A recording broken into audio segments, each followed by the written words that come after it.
Today's show is sponsored by Profit Accumulator, the #1 match betting service in the UK. Match betting is different to gambling. With gambling, you bet on one side, and if that side loses, you lose. With match betting, you bet on both sides. That means no matter what the outcome, you're a winner. When you sign up to Profit Accumulator, they will walk you through the whole process of how to do match betting, and as long as you follow what they tell you, you cannot lose. So what are you waiting for? Click the link in the description right now for your free trial, and you can start earning some real cash. Hi, welcome to AFTV. You've tuned into the stats preview show with myself, Cecil G, and James B. And bro, we're here again. We're back. Newcastle against Arsenal, Arsenal against Newcastle. How are you, bro? I'm good. I'm ready to hopefully see Arsenal bounce back, claim an important 3 points. A lot of rivals, I say rivals, but a lot of teams that we were trying to catch up on were playing each other this week, and there were quite a few opportunities for drop points. And I don't know, it made that Palace draw feel even more frustrating, but that therefore also puts a lot of importance on trying to get a win against Newcastle. So yeah, the boys need to bounce back. Definitely, James. I just feel like this is the game we have to pick up the 3 points, because I actually think the game starts to get tougher after this. Our runs, we've got Southampton in the league, then Man United, then Wolves. I think the games start to come back to being difficult. So hopefully we get the points here. But the run is not favourable after this. I've mentioned this a few times that we set a sort of points target for what we wanted Arteta to do by the end of January after that North London derby defeat. And he's not really meeting that at the moment. So really crucial that he wins this next one, and hopefully it gives them momentum for, Southampton and United and all that. Definitely. Right. So let's get into what this show is all about. Let's start with the stats. What we've got for us. What we got to start with. Stats. This is. I see some people still like they tune into the show and they're like, "What is this?" I'm like, "It's a stat show. It's just stats. If you don't like stats, you're not going to like it." But I would think that with the stuff that. Yep. Sorry to cut you. Some people that comment the fun facts. Some people actually put in the comments like, "I like the fun facts." So yeah, do you know what? Actually, you're right. We should probably we should brand that a little better. Right, let's go with the fun facts. Should we open the fun facts? Yeah, let's go fun facts. Sometimes they're not even that fun, but hey ho. Right, let's have a little look at the first one. Arsenal have won 14 of their last 15 Premier League matches against Newcastle, losing the other 2-1 in April 2018. That is a fun fact. That's a fun fact. That's fun. 14 wins in 15. Yeah, that's really good, actually. No, I'm happy with that. That's really. I'm happy with that. When I actually stop and think about that, that's an impressive run. Yeah, that is. It's better than most teams we played. Yeah. Right. Newcastle have lost their last 8 away Premier League matches against Arsenal since a 1-0 victory in November 2010. I remember that. But still, that bodes well for us. They don't like a trip to the Emirates. Great. That is great. That is good. Yeah, nice. We got some good runs against Newcastle. Listen, you know what this means. Yeah, I was just about to touch on it. We should be very worried if this. We should be very worried. 2-1 home defeat incoming. Oh, yeah. Right. I thought this was interesting. Brings up an interesting talking point. Aubameyang has either scored with 3 goals or assisted with 2 in 5 of his 6 games against Newcastle in all competitions, finding the net in each of his last 3 against the Magpies. Now, we're going to touch on Aubameyang a little bit later, but that is... I mean, look, you said it yourself as a striker, there are certain teams that you have like you feel good about playing them. You know what you can do. You know what they're about. You maybe go with a bit of confidence because you scored against them before. Maybe that's a reason to start Aubameyang. Yeah, do you know what, James? That one's thrown me a bit, because also we're gonna have a discussion later about Aubameyang, and yeah, that's worth keeping in mind, isn't it? No, yeah, it's on my mind now, so it's not gonna change it, but yeah, that's interesting. Let's go with the very last fun fact here. Andy Carroll has scored more goals against Arsenal than any other side in the league. In the FA Cup clash, he had 9 of Newcastle's 12 shots. So, I mean, that's Andy Carroll for you. I'll be honest, I don't think he troubled us as much in the FA Cup as that stat suggests. He had 9 of the 12 shots, but I can only really remember one of them with that big Leno save at the end. I know there was one as well that was flagged offside that he put wide. So I guess I felt Luiz and Mari dealt with him really well in that game. No, I agree. I definitely agree. And I feel Do you know what he did cause a bit? To me, I think caused a bit of more of a difference. It was a bit more of a struggle to handle than before when I had Wilson. But do you know what? Is what it is. We'll see. No, I fear Callum Wilson more for sure. You wanted to touch on something actually. So take it away. So do you want me to bring the graphic up? Yeah, why not? Yeah, you can put it for me. So here we go. So you spotted something here.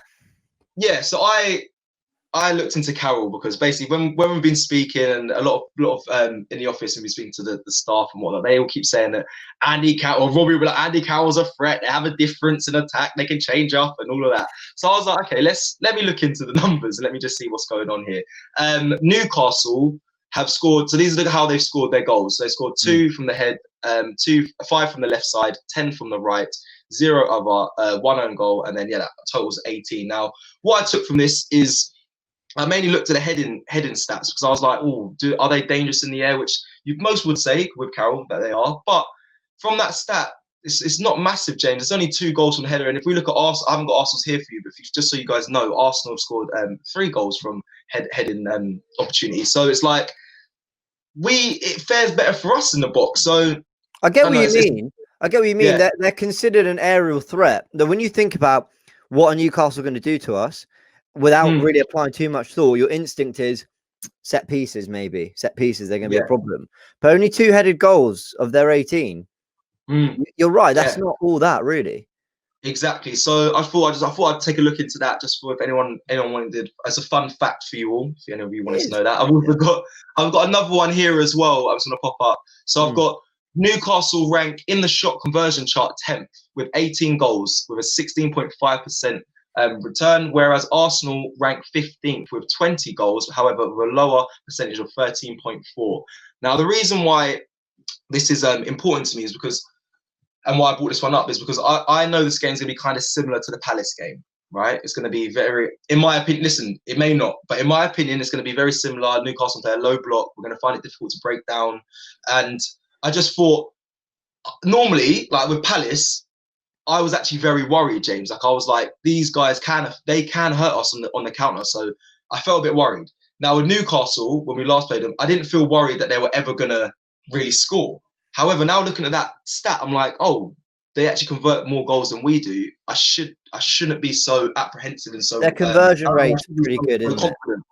Yeah, their conversion rate's all right. I mean, they don't create much, but they're pretty efficient. If I just bring that up, Newcastle ranked 10th. You know, that's they're the halfway point in the league in terms of converting the amount of chances they get. Yeah. And I think there's a lot of truth to that because they're not a team that create a lot. They play very expansive football, but then they're not down there at the bottom. They're 15th. They were sort of 11th, 12th, maybe a few weeks ago. So yeah, they do. They create little, but they seem to be quite efficient when they do create those chances. And I just want to back it up again because when I was a player, we never really had this stat. We never had these stats like this. I was never privy to technology and information like this as a young player. And I think now I have more information about football than I've ever had in my life, more than probably some pundits. So it's like if you had this when you're playing. Now I'm not saying the players watch this video, but if you had all this information, you could think, do you know what? Let me not switch off at all because obviously, don't get me wrong, Newcastle's conversion rate's they're not Man City, they're not Liverpool, not top of the chart, but they are doing better than us. So it would put something in the back of my mind, say, let me not switch off because let's just get this game done and get it finished and basically take the win. But I thought I'd just highlight that. No, mate, I think that is interesting, and it sort of feeds nicely into what I wanted to talk about here in terms of Newcastle's goals scored. And I'll bring this graphic up for you. This is their goals when they've scored, when they've conceded, and when they come. Now, they scored 4 first half goals, and they scored 14 second half goals. They've also conceded 9 in the first half, as opposed to 18 in the second half. And I thought, wow, I mean, it's quite clear that as the game goes on, you know, it opens up a lot more with Newcastle. But I thought this was even more interesting. They've scored 9 of their 18. That's 50% of their goals in the last 15 minutes of games. They've also conceded just over a third, 37%, I think, of goals, of their Premier League goals in the 75th to 90th minute. it's almost like concentration just goes out the window, and it's just a whole free for all once you hit the 75th minute. But I thought that was really interesting. And tune into the build up show, guys. Seth and I, we're going to break this down because I think we got. I think that dictates a little bit how Arsenal should play. A little sort of sneak preview. I think it's all about the high press and starting very quickly. But I did think that was very, very interesting. They're clearly a team that like to be very well organised. They don't play with what I would call instinct, like natural attacking instinct and flair and all that. And I think when you're a very organised team and you have a very specific set of instructions, especially defensively, I can see how concentration would diminish as the game goes on, and you get stats like this where, you know what, the game opens up a bit, you're probably scoring more goals, maybe they're chasing or whatever, but you're also conceding a lot more. I then wanted to look at, just to take a deeper look beyond that, their number of passes is just shy of 6,000. Well, 5,900, just shy. What does that tell you? Not a lot, but it is the 18th. It ranks 18th in the league. That's the third lowest for number of passes. They don't like to keep the ball too much. And a pass accuracy of 75%, which means basically 1 every 4 passes, they lose the ball. And if you remember, we scored in the FA Cup by them losing the ball and Smith Rowe, Saka and Lacazette pouncing and seeing an opportunity. They've also faced 257 shots, which is the 19th. That's the second worst in the league, which is terrible. But ultimately have a position of 15th in the league, which, you know, you take into account all these other stats, you know, they could be higher, but they could also be lower for sure. And so I just think this makes it very interesting that they're a very fascinating team. And when we do these previews, me and you, we do tend to focus a lot on Arsenal, right? What are Arsenal going to do? What are we expecting Arsenal to do? But I found the stats around Newcastle were much more intriguing, actually. And because we played them, I think we kind of know what the game might look like. But I think the stats around them in the league is quite interesting. Yeah, James, thanks for that. That fed in so well. Just the flow of like giving us praise while we're recorded. But yeah, from my stat all the way through to yours, that makes complete sense. And for people watching, just be prepared for maybe a tight game in the first half and wait for the latter stages of the match to see anything really kind of happen. That was the FA Cup. That was the FA Cup, right? They stayed concentrated. Some of the better chances came late in the game, especially for Newcastle. But then it got to extra time, lapse in concentration. We go 1-up, 2-0, bish bash bosh. The stats in the league painted out the picture of exactly what happened in the FA Cup. Correct. Thank you for that. That was exactly that, guys. So lastly, before we finish up, we have to discuss these two. Yeah, Martinelli and Aubameyang. And when I say we're gonna have to discuss both of them, the reason for this is who starts against Newcastle.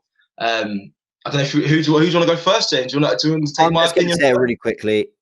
Martinelli, if he's fully fit, starts. Yeah.